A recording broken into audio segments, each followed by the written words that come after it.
पिछले 3 से 4 दिनों के अंदर इजराइल की तरफ से जो हमले हुए, उसका करारा पलटवार भी देखने को मिला है। कई इजरायली सोल्जर्स की मौत हुई है, कई टैंक्स तबाह हुए हैं, कई गाड़ियां इजराइल की तबाह हुई हैं, यानी भयानक जंग वाली स्थिति है लेबनान में। अब इन हालात के बीच में देखिए एक और बड़ा अहम बयान आया है,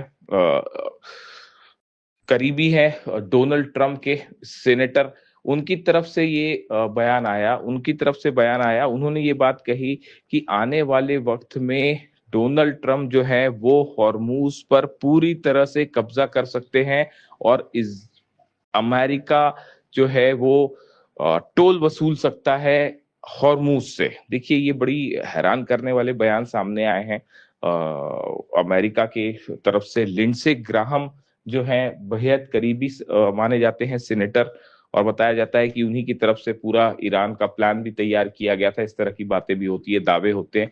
अब लिंडसे ग्राहम का ये कहना है कि आने वाले चंद दिनों में कब्जा कर लेना चाहिए हॉर्मूज पर, हॉर्मूज को पूरी तरह से अपने नियंत्रण में लेना चाहिए और टोल भी वसूलना चाहिए। यानी देखिए ये एक ऐसी बात है, ये एक ऐसा सुझाव उनकी तरफ से आया जिसको लेकर इस बात पर सवाल उठते हैं कि आने वाले दिनों में आखिर डोनाल्ड ट्रंप और अमेरिका की मंशा क्या है। अब कुल मिला के हालात ये हैं कि डेलीगेशन स्विट्जरलैंड में है, लेकिन बातचीत फिलहाल रुक गई है। डोनाल्ड ट्रंप की तरफ से अभी कोई बयान उन्होंने जिस तरह से बयान दिया उसके बाद से उनकी तरफ से कोई सफाई नहीं आई है। वहीं पाकिस्तान और कतर का डेलीगेशन भी इस मीटिंग में मौजूद था। एक बेहद दिलचस्प बात ये भी देखने को मिली, कल शहबाज शरीफ ने ईरान के विदेश मंत्री अब्बास अरागची साहब से हाथ मिलाया, लेकिन ईरान के डेलीगेशन के किसी भी सदस्य ने अमेरिका के डेलीगेशन के किसी भी सदस्य से कोई हाथ नहीं मिलाया, ना ही उनके से किसी तरह की कोई आमने सामने किसकी कोई बातचीत देखी गई। देखिए ये बेहद अहम बात है। पूरी तरह से ईरान ने अमेरिका के डेलीगेशन, चाहे जेडी वेंस हो, चाहे कुशनर हो, चाहे स्टीव विटकॉफ हो, किसी से भी अब्बास अरागची साहब ने हाथ नहीं मिलाया। यानी देखिए ईरान ने अपना स्टैंड बिल्कुल साफ रखा है स्विट्जरलैंड में भी कि ईरान अपनी शर्तों पर आगे बातचीत करेगा, अपने सम्मान से किसी तरह का कोई समझौता नहीं करेगा, भले अमेरिका चाहे जो कर ले। इसी बीच ईरान की सेना की तरफ से भी बयान आ गया है कि अगर ईरान पर किसी तरह का दबाव डालने की कोशिश की जाती है या किसी तरह से डराने धमकाने की कोशिश की जाती है तो इन बातचीत को बीच में रोक दिया जाएगा। ईरान की सुप्रीम लीडर और ईरान की सेना की तरफ से इस तरह के संकेत मिल रहे हैं। साथ ही ईरान की सेना के कुछ बड़े कमांडर्स ने यह भी कहा है कि अगर हॉर्मूज में किसी तरह की कोई गुस्ताखी डोनाल्ड ट्रंप करते हैं तो मिसाइलों से जवाब दिया जाएगा। पूरे हॉर्मूज पर ईरान अपने कब्जे में ले लेगा और एक भी जहाज वहां से फिर नहीं निकल पाएगा।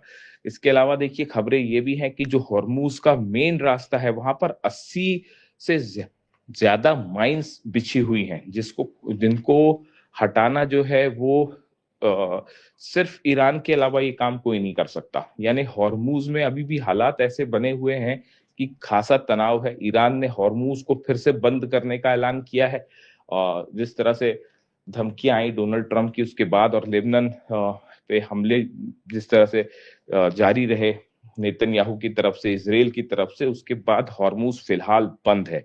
कोई भी जहाज वहां ईरान की परमिशन के बिना नहीं निकल सकता।